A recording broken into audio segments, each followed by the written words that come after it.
నమస్కారం, welcome to I dream. నేను మీ ఝాన్సీ. ప్రస్తుతం మనతో ప్రముఖ వాస్తు జ్యోతిష్య పండితులు, లలిత అమ్మవారి ఉపాసకులు శ్రీ శ్రీ నానాజీ పట్నాయక్ గారు ఉన్నారు. ఈరోజు కొన్ని మంచి విషయాలు ఆయన అడిగి తెలుసుకుందాం. నమస్కారం గురుగారు. శ్రీమాత్రే నమః. గురుగారు, కొంతమంది చెప్తూ ఉంటారు, ఈ దేవతను పూజించడం వల్ల మాకు కలిసి రాలేదు, అచ్చి రాలేదు అంటూ ఉంటారు. అంటే ఒక దేవతను పూజించడం వల్ల కానీ, ఒక దేవుడిని అలా తీసుకొని పూజించినప్పుడు దేవతల విషయంలో కూడా కలిసి రావడం, కలిసి రాకపోవడం ఇలాంటివన్నీ జరుగుతూ ఉంటాయా? చాలా మంచి ప్రశ్న వేశారమ్మా. ఫస్ట్ ఆఫ్ ఆల్ ఏంటంటే ఇక్కడ ఎంతమంది మనకైతే దేవతలు ఉన్నారో అదంతా పరమాత్మ స్వరూపమే. ఒకే పరమాత్మ ఇన్ని ఇన్ని ఆకారాల్లో ఉన్నారు. కొంతమందికి నిజంగానే మీరు అన్నట్టుగా ఒక టెంపుల్కి వెళ్ళినప్పుడు అయ్యో నాకేంటి కలిసి రాలేదని, ఇక్కడికి వెళ్ళినప్పుడు బాగా కలిసి వచ్చిందని అనిపిస్తూ ఉంటుంది. ఏదైనా ఒక పూజ చేసినప్పుడు అది ఎందుకు జరుగుతుంది అంటే ఇక్కడ రెండు విషయాలు. అది వేరే కారణం వల్ల జరిగితే దీన్ని కనెక్ట్ చేసుకుంటాడు. ఒక్కొక్కసారి నిజంగానే ఆ దేవత ఆలయానికి వెళ్ళినప్పుడు అలా అవుతుంది కూడా. ఎందుకు అవుతుందో చెప్తాను నేను మీకు. ఇక్కడ దేవతలు రెండు రకాలుగా వాళ్ళు పనిచేస్తూ ఉంటారు మన మీద. ఎలా అంటే మనం ఒక దేవతామూర్తిని స్మరించుకుంటున్నప్పుడు ఆ దేవత మనకు పూర్వజన్మ కర్మ యొక్క శుభ ఫలితాన్ని ఇచ్చే దేవత అయి ఉంటుంది. కొన్ని దేవతలు ఏంటంటే మనం పూజ చేసేటప్పుడు స్మరించుకునేటప్పుడు మీ పూర్వజన్మ పాప కర్మను తొందరగా దగ్ధం చేసే ఇది ఇస్తుంది. ఓకే, అంటే ఎలా అంటే ఇప్పుడు ఉదాహరణకి ఇప్పుడు మీరు ఒక దేవతను పూజిస్తున్నారు, ఏదో స్ట్రక్ అయినట్టుగా స్ట్రెస్ఫుల్గా అవుతూ ఉంది.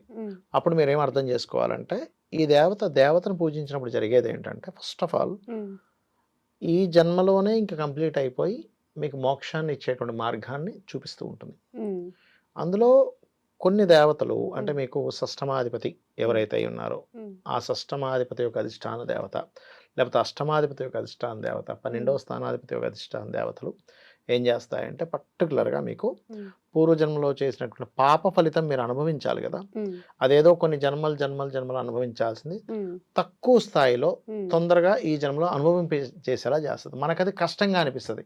ఏమిటి ఈ టెంపుల్కి వెళ్తే నాకెందుకు ఇలా అనిపించింది అని అనిపిస్తూ ఉంటుంది. కొంతమంది దేవతా స్వరూపాలు అంటే మనకుండే గ్రహస్థితిని బట్టి వాళ్ళ అధిష్టాన దేవతను బట్టి ఉంటుంది. మనకి లాభం వచ్చినట్టు అనిపిస్తుంది. ఆ టెంపుల్కి వెళ్తే నాకు పని అయిపోతుందండి.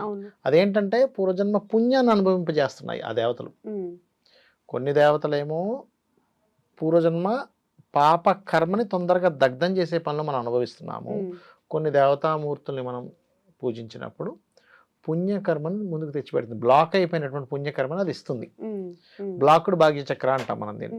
అంటే మనకి భాగ్యం ఉంది, మనం ఫలానా పుణ్యం చేశాము, కానీ మనం స్ట్రక్ అయిపోయినాం ఆ పుణ్యం రాకుండా.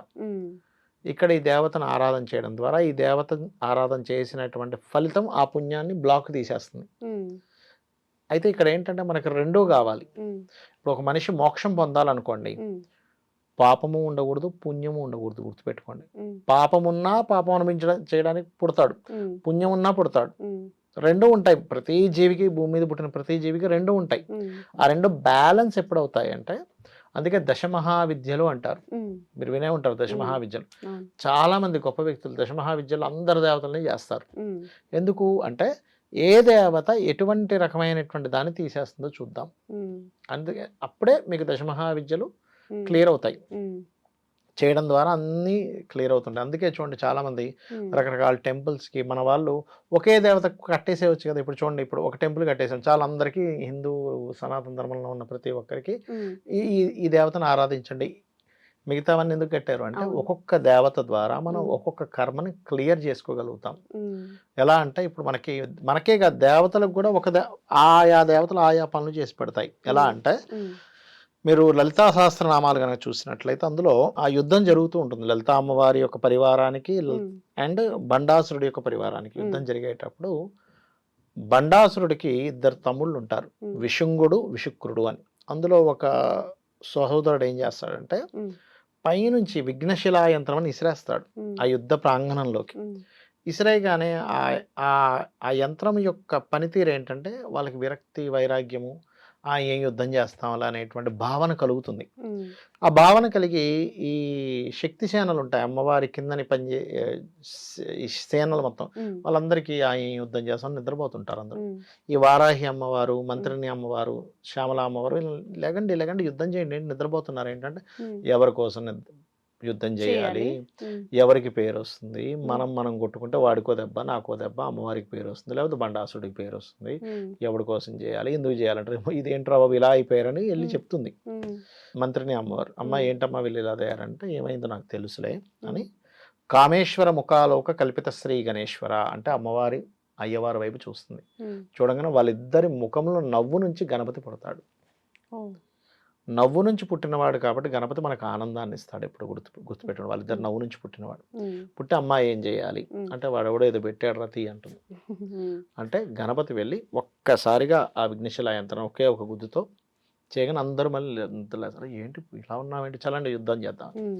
అంటే ఏమిటి, ఒక అందరి రకమైన దేవతలకు మాయ కూడా అంటారా? అందరి దేవతలకు కూడా గణపతి వచ్చాడు అక్కడ. ఉమ్, పరమేశ్వరుడు చేయొచ్చు, వారాహి ఉంది, మంత్రినిదేవ ఉంది, ఉమ్, చాలా మంది దేవతలు ఉన్నారు ఇంకా అక్కడ, వాళ్ళందరూ పోయి తీయొచ్చు, ఎందుకు తీయలేదు ఉమ్, అంటే ఒక దేవత ఒక దానికోసం పోర్ట్ఫోలియో ఉంటుంది ఉమ్, మనకు. అందుకే 30 దేవతలు అంటుంటారు. ఉమ్, అంటే 33 దేవతలు, వాటికి గణాలు ఉంటాయి మళ్ళీ. 33 కోట్ల దేవతలు అంటారు. అంటే అందరూ 33 కోట్లేం కాదు అక్కడ, ఉమ్. 33 మంది దేవతలకి మళ్ళీ ఒక్కొక్కరికి ఒక్కొక్క దేవగణాలు. కోట్లాగా గణాలు ఉంటాయి అన్నమాట. ఉమ్, ఉమ్, అది అందుకని మనకి ఒక్కొక్క కర్మని ఒక్కొక్క దేవతా స్వరూపం క్లియర్ చేసేది ఉంటుంది. ఉమ్, ఆ క్లియర్ చేసే ప్రాసెస్లో మనం ఏదైనా టెంపుల్కి వెళ్ళినప్పుడు మనకు కష్టంగా అనిపించింది అంటే దాని అర్థం ఏమిటంటే మీలో ఉన్నటువంటి చెడు కర్మ తీసేసే పని ఈ దేవత చేసింది. ఉమ్, మీకు పూర్వజన్మలో చేసిన పుణ్యాన్ని అందించే ఇది ఈ దేవత ద్వారా అందిందని మనం అర్థం చేసుకోవాలి. కానీ ఉమ్, ఈ దేవత మంచిది కాదు, ఈ దేవత పిసినారి, లేకపోతే ఈ దేవత మంచిది, ఇది కాదు. ఉమ్.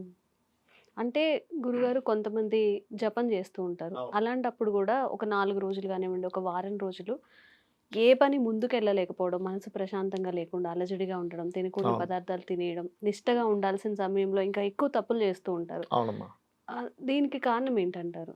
ఏం లేదు, వాళ్ళకి మనస్సు అంటే ఏకాగ్రతా స్థానం అంటారు, ఉమ్, మంత్రస్థానం అంటారు, దాన్ని పంచమ భావము అంటారు జ్యోతిష్ శాస్త్రంలో. ఉమ్, ఈ పంచమ భావ అధిపతి గనక ఉమ్, స్థిరంగా లేకపోతే వాళ్ళకి మంత్రం మీద నిలబడదు. ఉమ్, ఫస్ట్ ఆఫ్ ఆల్ ఏంటంటే ఎందుకు తప్పులు చేస్తున్నాం అంటే దాని గురించి పూర్తి అవగాహన లేకపోవడం వల్ల. ఉమ్, ఇప్పుడు ఒక డాక్టర్ గారు ఉన్నారమ్మా, ఉమ్, ఆయన ఎప్పుడు చేతులు కడుక్కోకుండా అన్నం తిండు. అవును. ఎందుకు, ఆయనకు తెలుసు క్లియర్గా ఈ చెయ్యి ఏదైతే ఉందో మైక్రోస్కోప్ పెట్టి చూసి ఇందులో బోల్డ్ అన్ని ఉమ్, క్రిములు ఉంటాయి. చెయ్యి కడుక్కోకుండా తింటే ఆ క్రిములన్నీ లోపలికి వెళ్తే ఉమ్, గట్ హెల్త్ పూర్తిగా పాడవుతుంది. ఉమ్, ఉమ్, మౌత్ నుంచి కింద వరకు ఉండే గట్ హెల్త్ ఏదైతుందో ఉమ్. క్రిములతో పాడవడం వల్ల మనం చాలా హెల్త్ ఇష్యూస్ ఫేస్ ఫేస్ చేయాల్సి చేయాలి. వస్తుంది. ఉమ్, కోవిడ్ వచ్చినప్పుడు కూడా అంతే కదా, అమ్మో అవును. ఎవరిని ముట్టుకో తెలిసిపోయింది అందరికీ. అవును. ఎలా వస్తుంది కనబట్టం లేదు కదా అనడానికి లేదు, అది ఉమ్, వస్తుంది అంతే. అవును.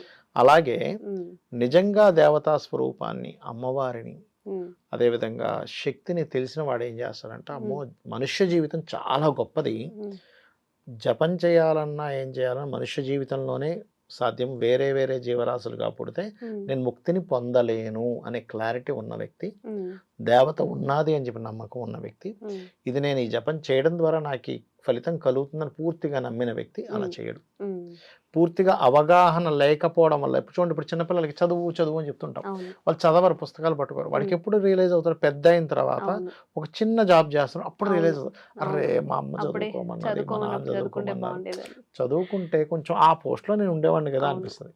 ఇంకొక మంచి లైఫ్ మంచి వచ్చి లైఫ్ వచ్చేది కదా, నేను ఎందుకు ఈ చిన్న జాబ్ చేయాల్సి వస్తుంది, ఈ 10,000 జాబ్ చేయాల్సి వస్తుంది ఏంటని బాధపడతాడు.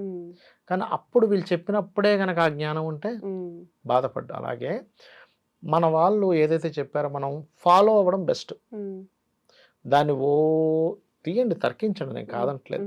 కానీ ఇది ఇది నిజమా కాదా నిజమా కాదా అంటే కొన్ని మనకు ఉన్న ఉపనిషత్తులు కానీ ఇవన్నీ కూడా ఊరికనే రాసింది కాదు కదా, వేదం కానీ, వేదం అయితే అపౌరుషములు అంటారు. కాబట్టి నేను చెప్పేది ఒకటే, ఏ దేవతనైనా ఆరాధించండి, మీరు ఈ దేవత మంచి చేస్తుందా చెడు చేస్తుందా అనే భావన పెట్టుకోకండి. దేవత అంటే దేవతే, లేకపోతే ఫస్ట్ అది దేవత అవ్వదు. అన్ని అమ్మవారి స్వరూపము, ఈశ్వర స్వరూపాలే అన్నీ కూడా. భక్తి శ్రద్ధలతో పూజించండి. ఆ అమ్మవారు మీ కర్మను తగ్గించడము, మీ పూర్వజన్మ పుణ్య ఫలాన్ని ఇవ్వడమో చేస్తుంది. ఈ రెండిట్లో ఒకటి చేస్తుంది. కష్టం వస్తుందా, ఓకే, పోన్లే అమ్మవారు నాకు పూర్వజన్మలో చేసిన కర్మను తగ్గిస్తుంది అనుకోండి. లాభం వస్తుందా, అమ్మయ్య ఓహో ఈ అమ్మవారు నాకు పూర్వజన్మ పుణ్యాన్ని ఇచ్చే దేవత అనమాట అని అనుకోండి. అంతేగాని అమ్మో నేను వెళ్ళను, ఇప్పుడు అమ్ముందమ్మా, కోపం వస్తే కొడుతుంది, కొడుతుందని అమ్మను వదిలేస్తున్నావా? లేదు. అంతే కదా, చదవరా లేకపోతే నేను నీకు అది చేస్తా ఇది చేస్తాను నాన్న అంటాడు, నాన్న వదిలేస్తావా? మన బాగు కోసమే అమ్మ బెత్తం పట్టుకొని కొడుతుంది, టీచర్ కూడా మన బాగు కోసమే కొడుతుంది. అంతే కదా. అదే అమ్మ అన్నం కూడా పెడుతుంది. ఒకే పరమాత్మ ఒక రూపంలో మీకు కర్మను తగ్గిస్తున్నాడు, ఇంకో రూపంలో మీకు అనుభవించాల్సిన గొప్ప కర్మను కూడా అందిస్తున్నాడు. ఇదంతా కూడా మనం పూర్వజన్మలో చేసుకున్న కర్మని ఈ రకంగా అనుభవిస్తున్నాము అని అనుకోవాలి. కానీ దేవతా విషయంలో కూడా ఇది మంచి దేవత, ఇది మంచి దేవత కాదు అనేటువంటి భావనే తప్పు. ఇది ఈ శక్తి కలిగి ఉన్న దేవత, ఇది ఈ శక్తి కలిగి ఉన్న దేవత, నేను ఈ శక్తిని ఆశ్రయించినప్పుడు ఈ ఫలాన్ని అనుభవిస్తున్నాను, ఈ శక్తిని ఆశ్రయించినప్పుడు ఈ ఫలాన్ని అనుభవిస్తున్నాను అనే క్లారిటీ పెంచుకోవాలి. గురుగారు చాలా మంది అపోహ పడుతూ ఉంటారు. అంటే ప్రయాణాలు కూడా ఎక్కడికైనా వెళ్ళొస్తున్నప్పుడు చిన్న ఏదైనా డిస్టర్బెన్స్ వచ్చినా కానీ అది నిమిత్తం అమ్మ, అది నిమిత్తం. నిమిత్తం వేరు. నిమిత్తం అంటే ఏంటంటే ప్రకృతి ఉంటుంది కదా, ఈ ప్రకృతి తల్లి లాంటిది. మనం ఏదైనా ఒక పని ప్రారంభించేటప్పుడు ఆటంకాలు కలుగుతున్నప్పుడు ప్రకృతి చెప్తుంది మనకి, నువ్వు ప్రకృతి ఒకటి ఉంటుంది, నిమిత్తము అని ఒకటి ఉంటుంది. ప్రకృతి చెప్తున్నప్పుడు మనం ఓహో ఓకే ఇది వద్దనమాట, ఇది చేయడం వల్ల ఇది నష్టం రాబోతుంది అనమాట అని ప్రకృతి చెప్పడం, దాన్నే మన వాళ్ళు ఎదురు రావడం అని, లేకపోతే ఇట్లా జరిగింది కదా ఆగమని, ఇవన్నీ మనకి రామాయణ మహాభారతాల్లో కూడా ఉన్నాయి. ఇప్పుడు మనకి ఈ పాండవులు జూదంలో అన్నీ కోల్పోయినప్పుడు బయట నక్కల అరుపులు, అగ్ని ప్రజ్వలించడం ఇవన్నీ జరుగుతాయి. దుశ్శకునాలు కనిపిస్తున్నాయి అని చెప్పి మళ్ళీ ఏం చేస్తాడు, ఆమెను పిలిచి ద్రౌపదిని పిలిచి 2 వరాలు ఇస్తాడు. మళ్ళీ వాళ్ళకి క్లియర్ చేసేస్తాడు. అయినా సరే మళ్ళీ తర్వాత ఆడిపోగొట్టుకుంటాడు ఇవన్నీ ధర్మరాజు వాళ్ళ పాండవులందరూ కూడా. కాబట్టి ఏంటి, దుశ్శకునాలు కనిపిస్తున్నాయి, అమ్మో ఈ పని కనుక చేస్తే ఏదో ప్రళయం రాబోతుంది అని మహాభారతంలో ఉంది. అదేవిధంగా పలానా సమయంలో, అంటే ఇప్పుడు రామాయణంలో కూడా చాలా ఉన్నాయి ఇలాంటివి. ఒకటి చెప్తాను నేను మీకు. సీతాదేవిని ఎత్తుకు వెళ్ళిపోతాడు రావణాసురుడు. వెళ్ళిపోయిన తర్వాత మనకి ఆ యొక్క ఒక ఘట్టం ఉంటుంది అక్కడ. రాముడికి చెప్తాడు ఏమనంటే, వింధ్య అనేటువంటి ముహూర్తంలో అపహరించడం జరిగింది సీతాదేవిని, కాబట్టి ఈ ముహూర్తం వెనక్కి వచ్చేలా చేస్తుంది.